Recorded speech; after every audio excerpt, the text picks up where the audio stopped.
Hello guys, welcome back to Mr. Cloudbook channel. Today is the day 4 of the Kubernetes masterclass. In this video, we are going to talk about the Kubernetes architecture, and I am going to use a simple example that I found in the online. So first I will talk about it, and which is also related with the Kubernetes architecture. So which is pretty easy, so everyone can understand.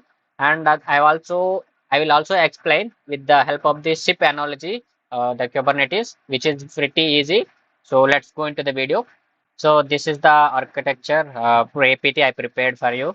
The agenda of this video is we will talk about the Kubernetes master, control manager, worker, API server, and kube scheduler, etcd. So these are the parts of the Kubernetes we will learn in the upcoming videos. Okay. So if you see, this is the master ship, and if you see that there is some particular kind of scheduler here, so where it's sending or placing some kind of containers or the things into that particular ship. Okay, so each ship has the one kubelet as the captain. So we will talk about more in the future in this video only. I'm just explaining in the simple way. So this is the master node and these are the worker nodes. Okay, so think like this is as a pod. Okay, we will talk about more. And Kubernetes is the powerful container orchestration tool. Okay, so which is used to automate deployment, scaling, management of the containerized application. It enables the efficient orchestration of the containers across the clusters of the machines. It will helps us to easier to manage our application at scale. Okay, supported by the major cloud platforms like AWS EKS, GCP, and also DigitalOcean. So I will explain how to install how to set up the EKS also in the upcoming videos. Don't worry about it. The Kubernetes have the self-healing capabilities and ensure the high availability of our application, resilience and modern application. So it's also support the complex architectures. Okay. Uh, I already explained how Kubernetes improved day by day. So in the world's video, so please watch it if you don't watch that video. And if you in this first section, we will focus on the core concept of the Kubernetes, like cluster architecture. We will talk about the introduction, like what are the things that we found on the, like what are the tools, what are the mainly what are the tools we can see in the Kubernetes master and on the worker node. So we'll talk about more, and we will talk about the pods and services in the upcoming videos as well. So this is the article that I'm going to explain. So this is I found in the online, so which is very helpful for the beginners. So this was written by the Jessica Wang. I mean, I think a girl. So credits completes goes to her. So I am not taking any credits here. So complete credits goes to her. So even if it's copied, I will just remove this particular part. Whatever she explained, I will go with my analogy. Okay, no worries. So this is the developer guy. So he uses the API keys or like some kind of username, passwords, authentication to ask this API server. So how many nodes are present, how many pods are present on the particular worker node, and what are the nodes are working for the master, and what are the containers or the pods available on that particular pod, like that. So this is the basic architecture of the Kubernetes. So this is the master node. Master node contains the scheduler, controllers, and key value store. So which stores our data completely, and API server. So which is helps us to we can just ask whatever we want. So it will redirect to the API server, and then the API server will go to the worker nodes, and it will communicate with the kubelet on the worker node. So we will get the complete details of the pods and networks, what are there, and what kind of the pods are running. So what are the status of the replica sets, deployments, and everything we can found with the help of the API server. So the kubelet and the pods. In the pod, we will see the containers. Okay. So at the end users, they can see the application. So this is the basic thing. I will explain more in the detail. So this blog was written by Jessica Wang, right? So she went to the KubeCon 20 in 2023, and she is coming back through the Uber. So she explained this to her Uber driver. Okay, she explained this to her Uber driver. So she teaches the concept in a single way. So like this start of the conversation, how she started the conversation is, so like she said to the driver, so imagine you are a chef. So this is the chef guy. Okay, at a busy restaurant, chefs are works in the restaurant, right? So you got a team. So this guy team is, this person is the team member, and this girl is also person of the team, and this boy is also person of the team. So you got a one team. So this is the main guy.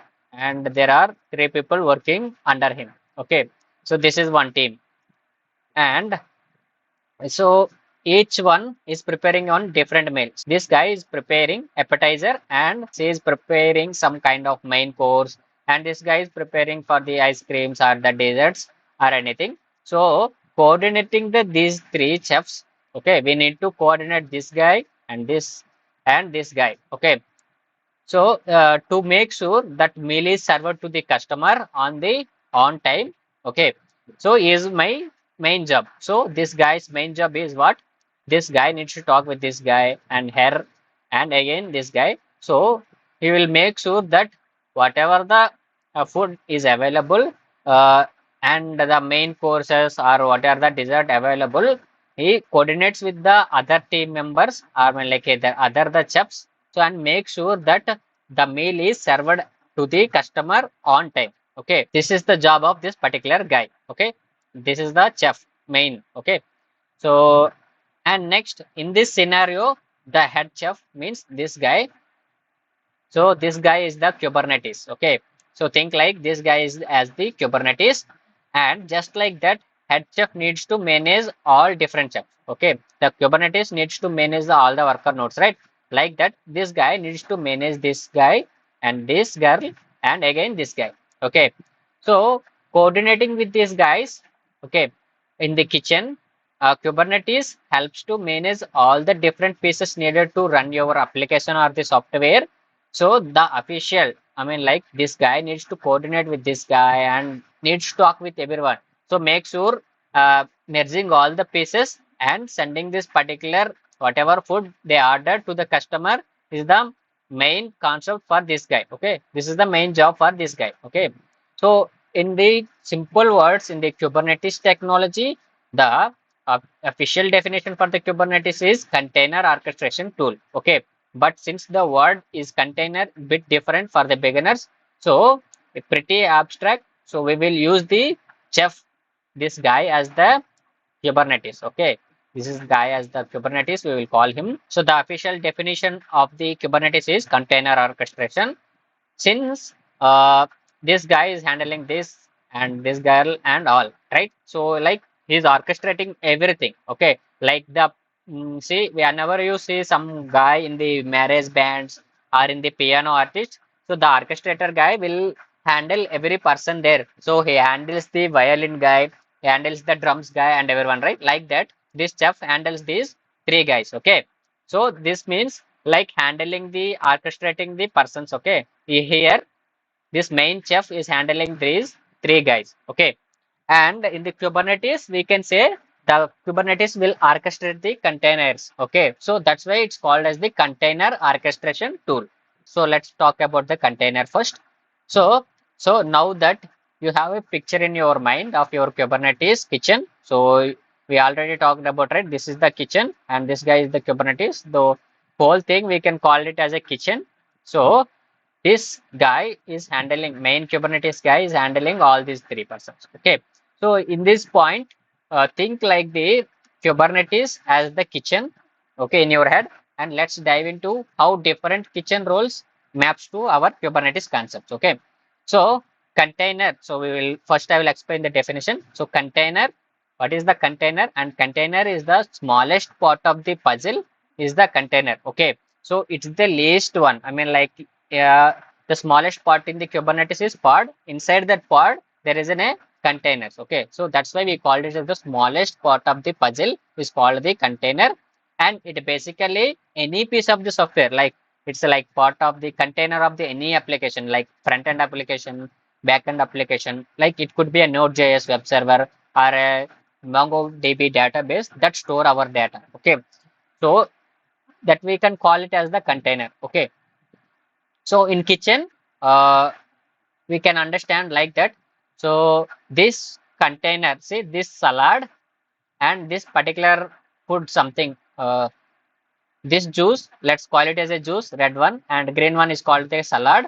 So these are the two containers. Okay, so here this is the drink is one container and salad is in one container. Okay, so since we know understand about the containers, let's talk about the pods. Okay, so pod in the kitchen way, so a pod would be a plate or tray. See, this plate, or we can call it as a tray, because of we are talking in the perspective of the kitchen, right? That's why we can say this is the Kubernetes pod. We can call it as a tray in the terms of the kitchen. Okay, so inside this particular tray or in the pod, there is a salad. Oh, sorry, this is salad and this is drink.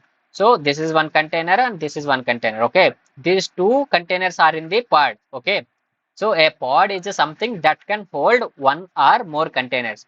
So the reason for is that containers within a pod can communicate with each other. These containers are in this particular pod and these containers are in this particular pod. Okay, so these two can communicate, but containers are cannot communicate because they are in the different pods. Okay, so for engineers, we can say as an example, imagine have a container for a web server and a container for the database in the pod.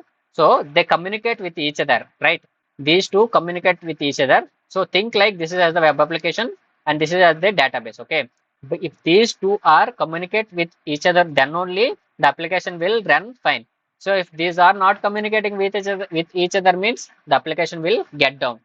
So this is the single pod because in the same pod, the containers are communicating with each other. But if the pods are, I mean, if the pods are the containers inside the pod are in the different pods, these two pods cannot communicate with each other. Okay. So this guy can't communicate with this container and this container can't communicate with this container. Okay. In the kitchen way. Okay.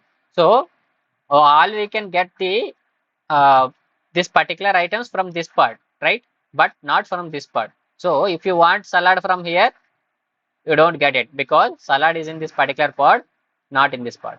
So if you want ice cream, you can't get this in this pot because the ice cream is in the other pot. Okay, like that. So we will talk now in the Kubernetes way. So this guy is the master node and this particular is the worker node. So this appetizer food is the one worker node and this main course is one node and dessert is the one node. Okay. So the head chef who manages and oversees the entire kitchen, that is the concept of the container orchestration or chef orchestration we talked about earlier. Okay. So scaling, aka adjusting up and down the number of pods based on the CPU utilization in a busy kitchen. See, when there is a surge or a heavy customer demand, chef may needs to be scale up, right? So if the person needs more salads or more juices, this person like the chef needs to be added here. So another chef needs to work here in order to give the food very fastly. In Kubernetes world, we can say it as the scale up, and I mean like scale up means adding the another chef. So scale down means removing the child. So whenever the traffic is not there, what we will do, we will remove that particular chef. Okay, that particular pod or you can call it as a container. So for simple way, so pod is main thing here. So we can add another pod. So when there has high traffic in your application, so it will create a new pod. I mean it will scale up. So when there is a traffic is down, it will scale down back to one. Okay, we will add the minimum and maximum and what how many kind of replicas we need and everything in the upcoming videos. Okay, so this is all possible. Okay, with the help of the Kubernetes. Okay. By the way, one thing to note in this visualization, you are probably imagining the kitchen hiring a new chefs. Okay. But I want you to imagine it like the current chefs are getting cloned. When scaling happens, pods are essentially being copied. So the same pod will be copied to here. Okay. We have some other concepts like YAML, file structure, automated deployment, aka defining as the application dependencies, runtime instructions, and everything. Analogies we will talk in the more in the upcoming sessions. How to write the YAML file, the Kubernetes for the pod, for the deployment and replication, and load balancing, aka distributing the network. So load balancer will work to distribute the network traffic across the different pods. Okay, so in kitchen, load balancing involved assigned to task to the different chefs. Okay. So think like this guy having some kind of load balancer here. I mean like some kind of walkie-talkie. So this guy will give the instruction to this guy. So I need another two containers of salad and I need another two containers of chicken or whatever the main course here. So you can say it like I need another three ice creams or like that containers. Okay, So this is the load balancing, how we can communicate or how we can distribute the traffic. Okay, so the he will transfer the different tasks to that particular chef. Okay, so maybe we can say with the overloaded request. So if this guy needs to be run, give me to 100 ice creams in the next 10 minutes means he can't do it. That's why what we will do, we will scale up. Okay.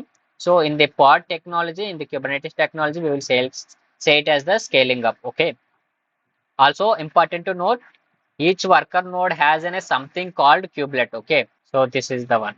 Okay. So think like this guy, I mean junior chef as the kubelet here. Okay. In the kitchen scenario, kubelet would be an analogist to the chef at the each table. Though the chef has to be bunch of jobs like making sure the trays of food are being assembled correctly. This kubelet will take care of this complete worker node. Okay. This kubelet will take care of the complete worker node. Okay. Some extra context for engineers like kubelet is a open source. Okay, executable binary aka file with the machine code instruction. So this written in the programming language. Okay, Go programming language. Why we need the Kubernetes actually? Okay, so in the kitchen perspective, we will say the last part of this particular concept is this one. So we will think like this one. Okay, how do humans interact with the Kubernetes? How Kubernetes relevant useful in the world of the technology? Okay, so let's lean back again. We can come back to this particular kitchen analogy for a second. See, the owner of the restaurant or the franchise is analogy to the software developers that are building out an app or a service at a McDonald's or the franchise owner. Okay, let's say their name is a Francis or something. So wants to get a more information how much money each McDonald location is making. Like see, and have the ability to fire or the hire employees as needed. To do this, Francis may pick up their phone call and call the master chef to get the information. Okay, so this guy will get the information or he will give the information about the each chef to the restaurant owner. So then only the restaurant owner will think like, okay, this guy is useful, so we can keep him. If not this guy useful, we can just kick off him, like we can fire him. So in the Kubernetes world, software engineers can't really pick up on the phone to interact with the Kubernetes cluster, but the master node has an API server here. So this is the API server we are talking about that you can call. So the developer call the API server here. This allows you to access the all tasks. Okay, this will talk to the controllers, schedulers. It will talk to the etcd, and this will go and talk to the your worker node also. Okay, so this is the main purpose of the API server that we need in this particular concept of the Kubernetes mostly.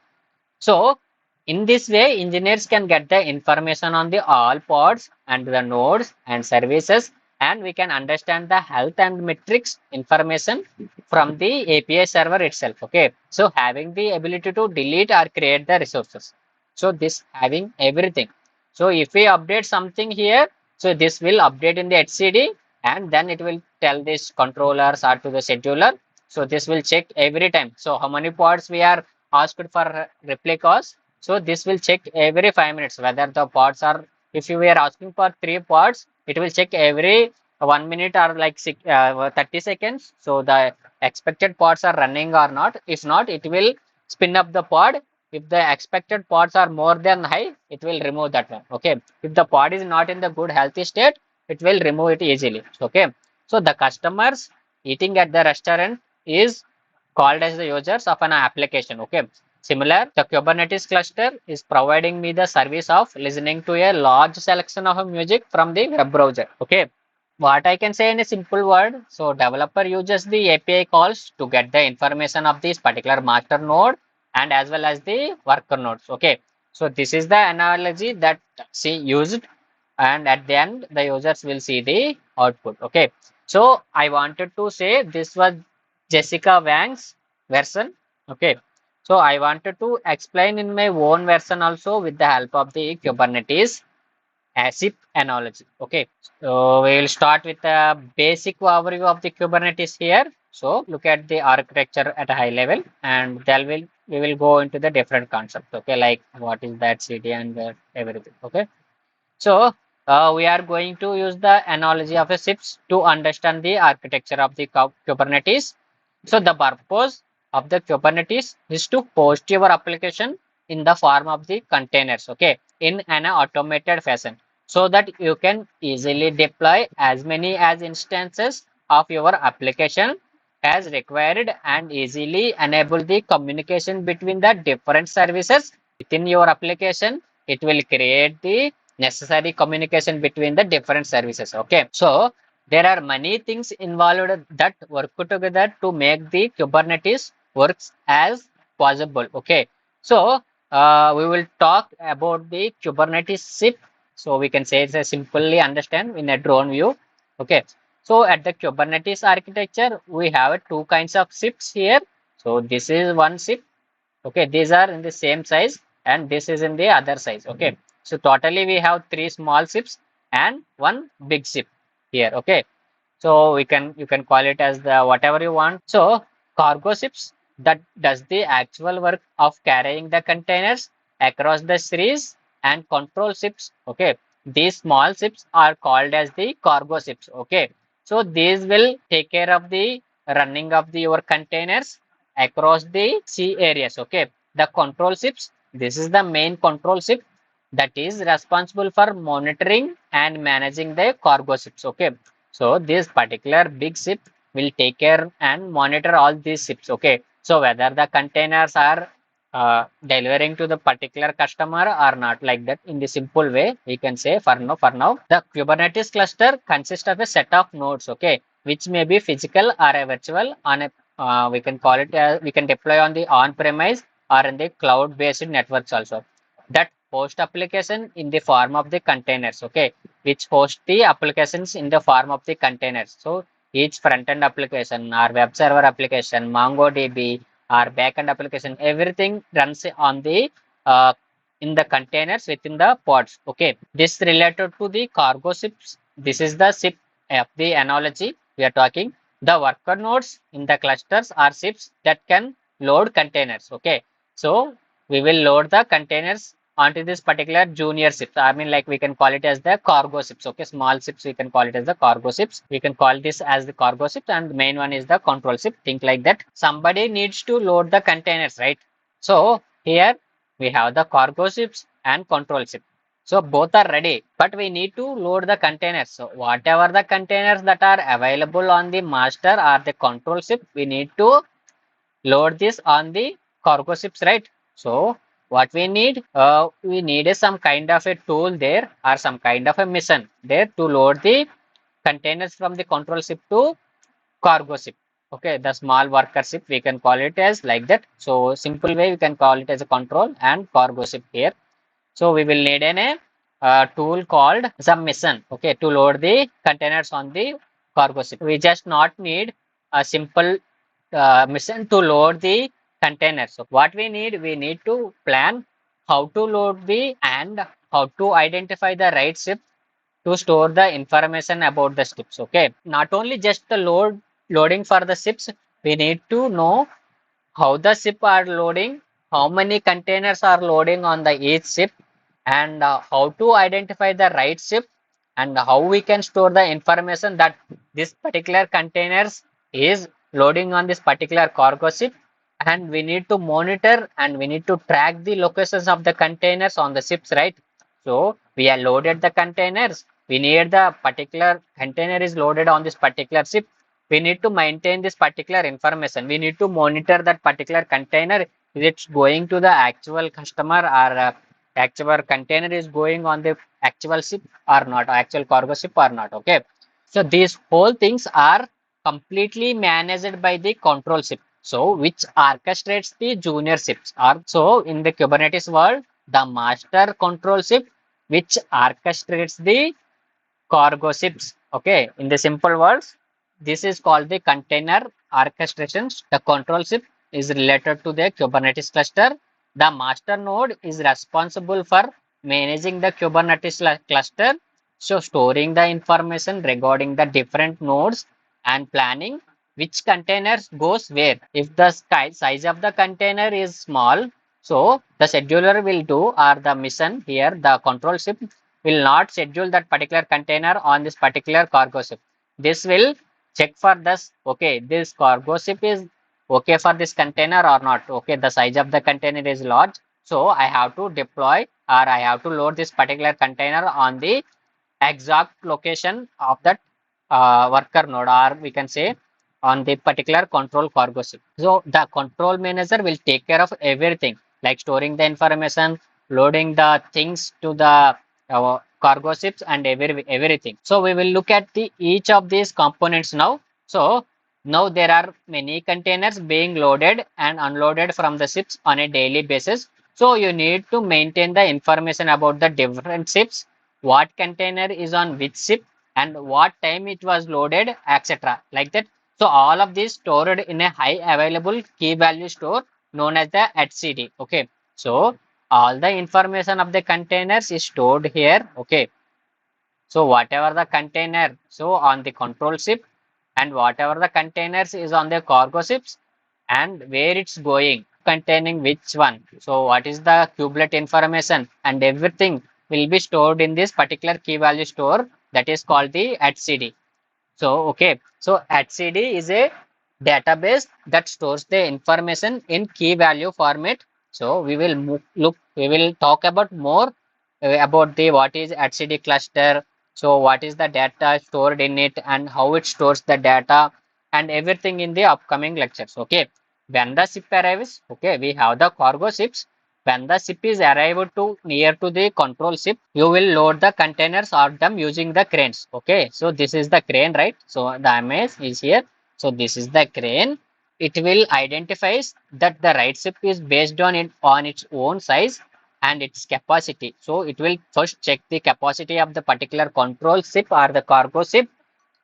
So the number of containers already on the ship. Okay, so it will check how many ships, how many containers already on the ship, and any other conditions such as the destination of the ship, the type of the containers, is it allowed to carry, so etc. See, if this particular ship is going to some other country like India, so if we place the America container here, it will work? No. So different requirements, it will check everything. So it will check the all the requirements and it loads the exact container that is actually needed for this particular cargo ship. Okay. So if the container is going to India, so this is India ship. Think like that. So this is other area, other country ship. If we load Indian container here, it will go to that particular India. No, right? So that's why the cube scheduler or the scheduler mission will take care of the things. So it identifies the right ship based on its size and its capacity and how many containers are already on that particular ship, and it will take care of that particular information and then only it will lower the containers. Okay, so these are called the schedulers in the Kubernetes cluster. So a scheduler identifies the right node to place a container on a based on the container's resources requirements, the worker node's capacity, or any other policies are like constraints such as taints and tolerance, no definite rules that are on them. So we will look about each concept. Okay, we will talk about the taints and tolerance. Okay, and no definite everything in the upcoming videos with the help of the examples. I will explain in the detailed way. So we have whole section in the upcoming videos. I will talk about it. So there are different offices on the dock, right, that are assigned to a specific task. Okay, on departments, for examples, the operations team takes care of the ship handling, traffic control, etc. Okay, so the ship is there, but who needs to take care of everything? Like, see, so this guys on the particular ship, there are some kind of captains, right? Under the captains, there are the assistant captains, like that. Someone will take care of the traffic of this particular ocean. Okay, so needs to be take care of the ocean control, ocean traffic, and someone needs to take care of the handling of the ship loading.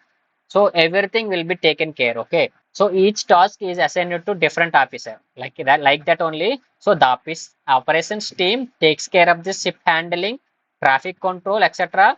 They deal with the issues related to the damages that happen to the containers, the route to the different ships to take, etc. The cargo team takes care of the containers when containers are damaged or destroyed, they make sure new containers are made available, or they will recompensate like that. They make sure that new containers are made available. So we have these kind of service officers that are take care of the IT and communications between the different subs, different ships. Similarly, in the Kubernetes, we have controllers available that to take care of the different areas. So the node controller takes care of the nodes. Okay, so then these worker nodes taken care by the node controller, and pod controller, replica controller. So we have the different controllers which will comes under this particular controller, handling the situation where nodes becomes unavailable or get destroyed. These controllers are the replication controllers ensure that the desired number of containers are running or not at all times in a replication group. So you have seen a different components like different officers, different ships, the data store, the cranes, but how these communicate with each other? Okay, so we have this scheduler is there, HCD is there, controller is this, but how these three guys can communicate with each other? Okay, so how does one office reach the other office? Okay, and who manages them all at a high level? So that's where it's came the Kube API server. So the primary management component of the Kubernetes, the Kube API server is responsible for orchestrating the all operations within the cluster. So it exposes the Kubernetes API, which is used by the external users to perform the management operations at the cluster as well as the various controllers to monitor the state of the cluster and make necessary changes as required, and by the worker nodes to communicate with the server. Okay, so this not only take care of the control ship, but this will help you take care of the worker nodes as well. Okay, so our applications are in the form of the containers, the different components that from the entire management system.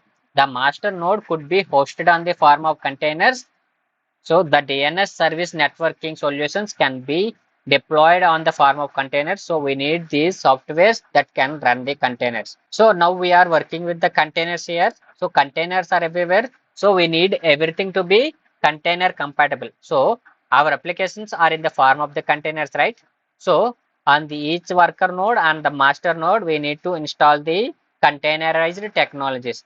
Like we can say it like the Docker or containerd, nerdctl, or whatever the tools that are available, we can say it as podman, containerd, and Docker is the main thing we will talk about more in the upcoming videos.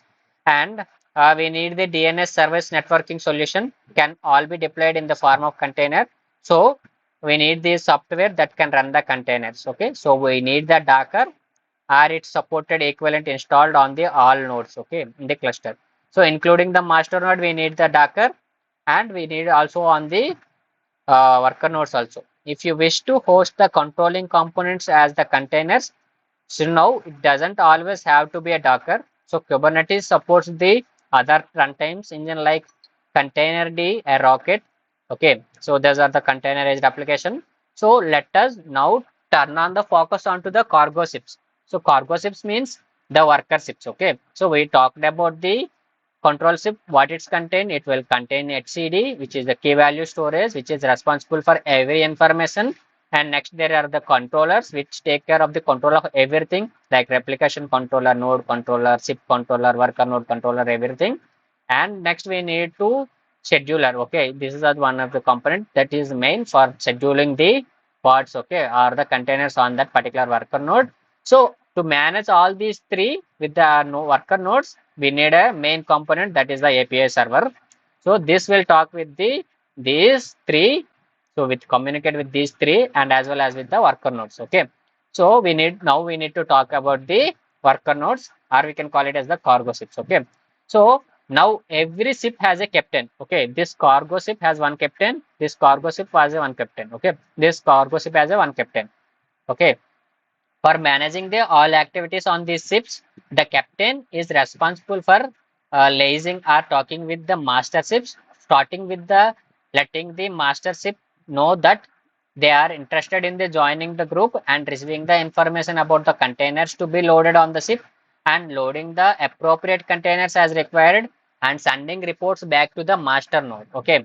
So about the status of this ship and the status of the containers on that particular worker node ship or the cargo ship, etc.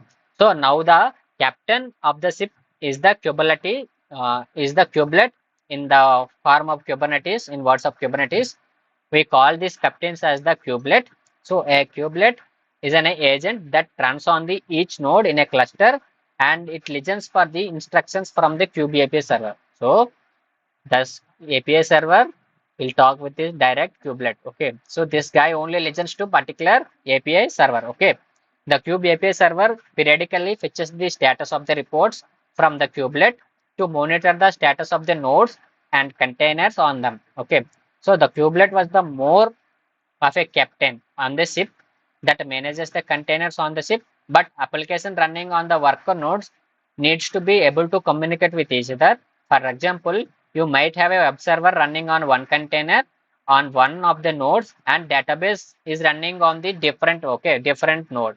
So how would that web server reach to the database? So communication is needed. So communication between the worker nodes are enabled by another component that runs on the worker node known as the kube proxy. Okay, that on the each node we will enable the kube proxy as well to communicate with the each nodes. On the containers needs to be communicate with each pod and each container on the different nodes. Okay, so we will add the kube proxy service also.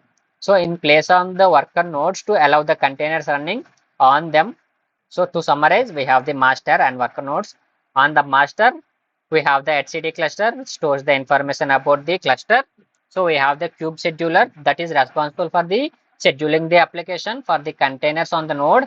So we have a different controllers that take care of the different functions like node controller, replication controller, etc. We have the kube API server that is responsible for orchestrating all operations within the cluster on the worker node and on the master node. We have the on the worker node, we have the kubelet that listens instructions from the kube API server and manages the containers, and the kube proxy that helps in enabling the communication between the services within the cluster. So this is the high level overview of the Kubernetes concepts. We will talk more about in the future. Okay, so we can see it here in the simple way. We can see. So this is the scheduler, and we have the pods, and here there are the etcd and the information where it stores, and we have the API server talks with the ships. Okay, here. So kube scheduler, which helps to schedule the particular containers, particular pods, containers, resources. It will check for the resources first of all, and it will size up the particular container and what is the CPU usage and everything. So first it will check to where it needs to be placed, okay, on the worker node. So the kube scheduler will take care of those things. So it will check the status, size, what is the CPU usage it required, and resources, memory usage, and everything. So it will place on that particular node that is suitable for this particular container. Okay, kube scheduler and kube control manager. So which controls everything, like it will check for the replication controller deployments. So if we run the deployments, it will check so how many pods we mentioned, replicas mentioned in that particular deployment. So are up are running or not. So if we added 3 replicas, it will always controls manages that one. So whether the required pods are running or not. Okay. So it will take care of the overall control of the ship and the worker node as well. And at CD, so this will store the information of your containers and as well as the our master node. Everything will be stored on here. So if your application service is running on 8080, the information is first stored here, then only it will pass it to the API server, and then API server will send it to the kubelet. Okay, like that. So if we change the 3 replicas into 5, so first the thing API thing will check here. So HCD how many replicas is there. Okay, we added some more. So update with the new information, and this information will again read by the kube API server. It will tell to the kubelet, and kubelet will take care of the how many containers or pods needs to be run on that particular node. Okay, or for the particular application. So HCD is like storing the information, and next we have the API server, which talks with the kubelet and which take care of the everything control on the mastership and the workership. It will take care of monitoring stuff like health checks of the pods, and everything will be collected from that particular kubelet, and it will deliver it to the controller nodes on the master. Okay, PBAP server. And finally, we have the kube proxy, which is on the worker node. Kubelet is also on the worker nodes. Container runtime like Docker, container day, we will talk about more. And this is the Rocket netctl. So this is the main overview of the Kubernetes architecture. So in the upcoming videos, we will talk about the Docker container runtimes, and in the upcoming videos, we'll talk about more about the Kubernetes. Please watch and support to this channel. Thank you for watching the video.